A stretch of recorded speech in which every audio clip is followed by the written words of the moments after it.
It always starts quietly. It always starts quietly. A small headline here. A strange insider sale there. A billionaire unloading shares at the top while smiling for the cameras. Most people ignore it. But if you look closely, the pattern becomes impossible to miss. The richest people on the planet aren't just selling, they're sprinting for the exit. And history tells us that when they do that, something big is already in motion long before the rest of us ever see it coming. But first of all, leave a comment below telling us which country you're watching this video from, just so I know how far the message is reaching. Now, let's get into it. Here's the uncomfortable truth. Billionaire behavior almost never matches what they say publicly. They'll go on TV, encouraging optimism, stability, confidence, while behind the scenes, they quietly convert stocks into cash. Gold, real estate, private credit, or anything that doesn't move with the public markets. And whenever you see this happening across multiple sectors at the same time, it raises a question people hate to ask. Are they simply being cautious? Or are they positioning themselves for something they already know is coming? To understand this, you need to look at the psychology of extreme wealth. When someone has more money than they can possibly spend, the game changes. It's no longer about profits, it's about control, power, influence, the ability to shape outcomes instead of reacting to them. And that is why a billionaire selling stock, ISNT, the same as you or me taking profits. Their moves are deliberate, calculated, and often interconnected with government policy, global finance, and even geopolitical strategy. Look back at 2000.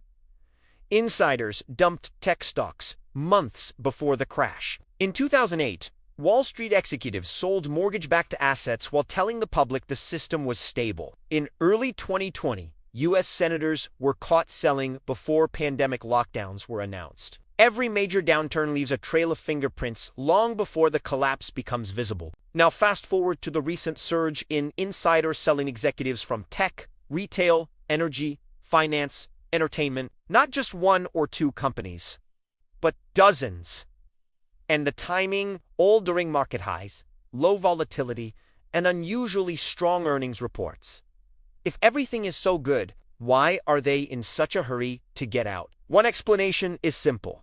Insiders get paid in stock, and selling is normal. But that doesn't explain why they reselling at the fastest pace since before the dot-com crash. It also doesn't explain why some billionaires are simultaneously building bunkers, buying farmland, and shifting assets into metals and cash. Those are not defensive moves for a stable future, they're survival moves. There's also another force at play.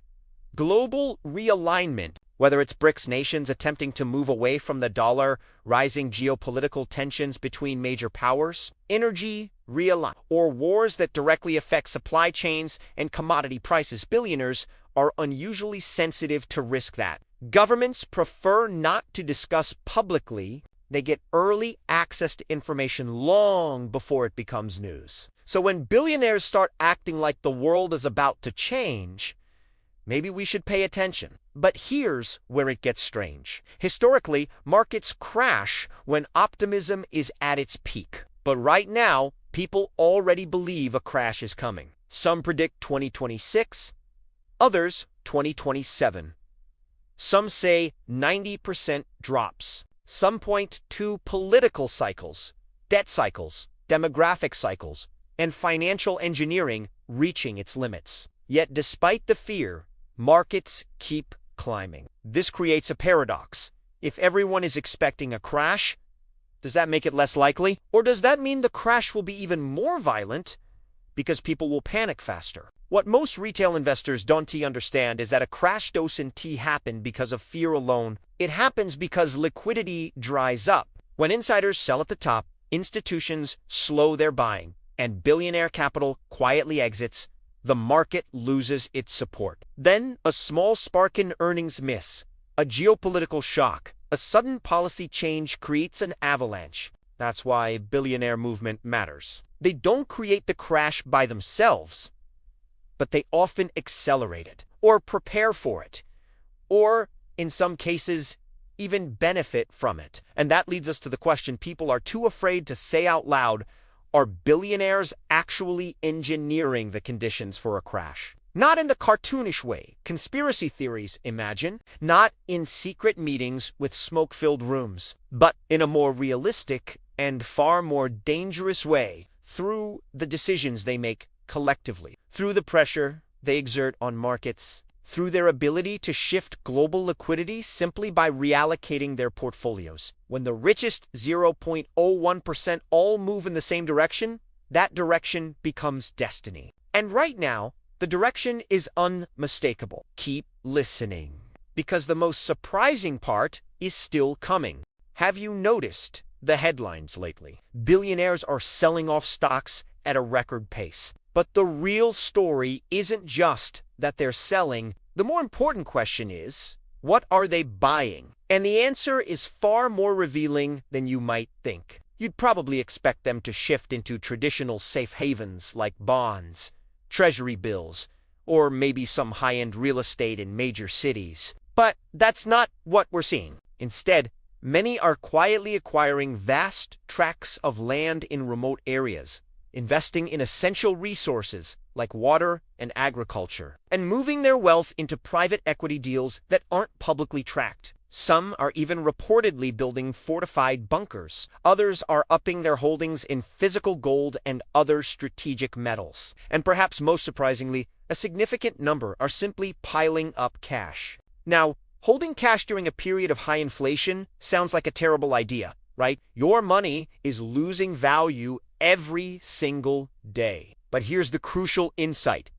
Cash is a defensive asset during inflation, but it becomes an offensive weapon during a crash. When asset prices plummets, real estate, entire companies, cash becomes king. It gives those who hold it immense power to buy up valuable assets for pennies on the dollar. This isn't a new strategy. It's a pattern we've seen repeat itself over and over again throughout history. The wealthy see the storm clouds gathering and exit the market early. The subsequent crash often wipes out the savings and investments of the middle class. Then, when the dust settles, the wealthy return with their cash reserves to buy up the wreckage, consolidating their power and wealth even further. So, does this mean billionaires actively want a market crash to happen?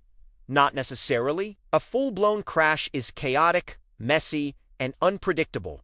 Even for them, it creates instability that can threaten their own empires. Billionaire strategy isn't about causing a crash. It is about positioning themselves to not only survive it, but to come out stronger on the other side, better than almost everyone else. The real question we should be asking isn't whether they're engineering a collapse. It is whether they're re-preparing for a world that looks fundamentally different from the one we know today. Think about it. When global power dynamics shift, like the BRICS nations challenging the dominance of the US dollar, billionaires react. When geopolitical tensions escalate in Eastern Europe or the Middle East, they react. When central banks print trillions of dollars out of thin air, they react. These moves aren't coordinated in some secret, smoke-filled room. There's no grand conspiracy. It's simply the logical, rational behavior of individuals who have the resources, the access to information, and the teams of analysts to see the danger signals long before the average person does. Imagine you're standing on a beach and you suddenly see the ocean water recede far from the shore. Most people would stand there, confused, maybe even walk out to see the exposed seabed. But the few who understand that this is the sign of an impending tsunami know to run for higher ground immediately. In this analogy, the billionaires are already running. They aren't psychics predicting the exact future. They are responding to clear signals that the average person caught up in the day-to-day noise of the market will only recognize when the wave is already crashing down. But here's where a major twist comes into play, and it's a trap many people fall into. The common wisdom is to follow the smart money. If the billionaires are selling, you should sell too, right?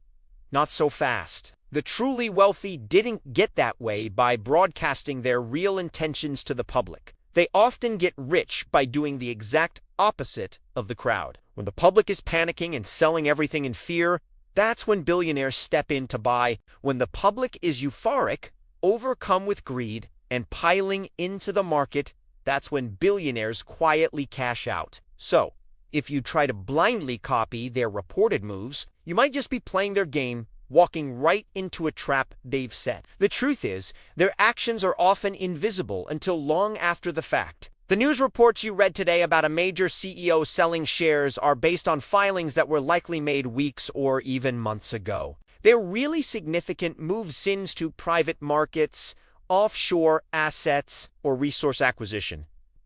Ever make the headlines on CNBC?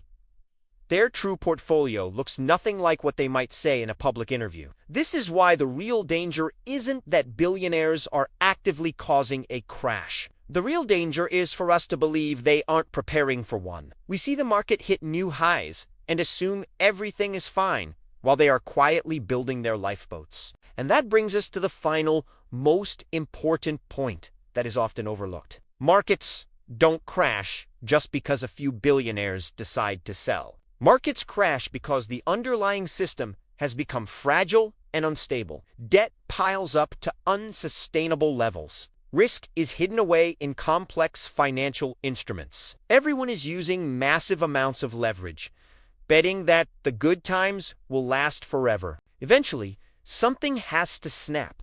Billionaires, with their unique vantage point, can feel the tension in the system building long before the final break. They move early, not because they want the system to collapse, but because they understand that the music can't play forever. So, what should the average person do with this information?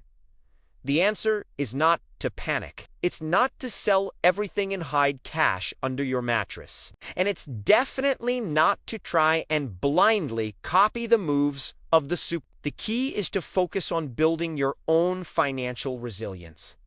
What does that look like? First, consider lowering your risk exposure. If your portfolio is heavily concentrated in high-flying speculative assets, it might be time to rebalance. Second, avoid taking on huge amounts of debt to invest can amplify your gains, but it can also wipe you out completely in a downturn. Third, slowly and steadily build liquidity. Having cash on hand isn't just for emergencies. It's for opportunities that will arise when others are forced to sell. Fourth, diversify intentionally. This doesn't just mean buying different stocks. It means thinking about different asset classes, different geographies, and assets that perform well in different economic environments. And finally, and most importantly, stay rational when everyone else becomes emotional. The biggest investment mistakes are made out of fear or greed. If there's one lesson to be learned from every market cycle in history, it's this: a crash doesn't hurt the informed, it hurts the unprepared. Billionaires may not be plotting the next crash, but you can be sure they don't plan on suffering from it. And neither should you. If you found this breakdown useful, let me know your thoughts in the comments below. Share this video with someone who needs to hear it. And make sure to subscribe for more insights into what's really happening behind the scenes of the global economy. Thanks for watching.